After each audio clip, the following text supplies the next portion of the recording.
mon ami de Ami c'est T-Player Legendary Boss Punzama windi pam shika shika Danza uiron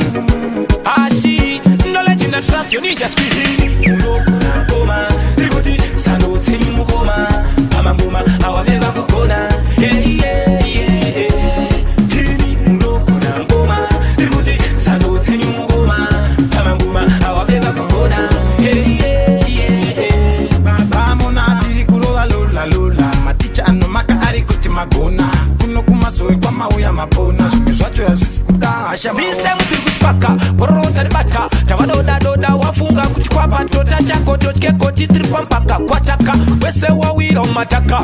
Timi unokuna koma Nibuti sano temi mkoma Hamanguma awaveva kukona Yeah yeah yeah Timi unokuna koma Nibuti sano temi mkoma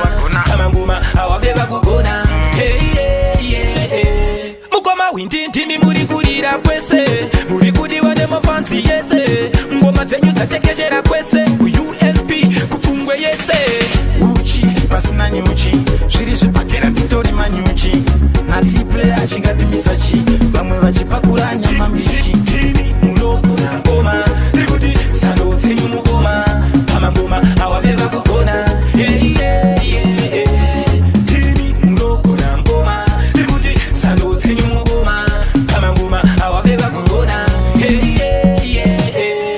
Vamona tiri kurova lola lola Maticha ano maka ari kuti magona Kuno kumasoe kwa mauya mapona Zvimwe zvacho hazvisikuda hasha maona This time tiri kuspaka Porota ribata Tawadoda doda wafunga Kuchikwapa tota chako Tochkeko chitripa mpaka Kwa taka Wese wawira umataka Timi unokuna koma Nibuti sano temi mkoma Hamangoma awaveva kukona Yeah yeah yeah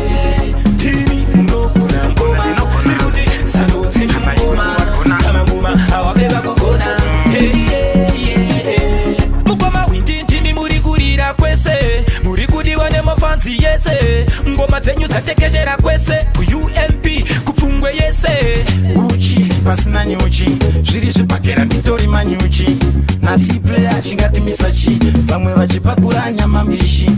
Unokona Kona ndinokona Kana iwewa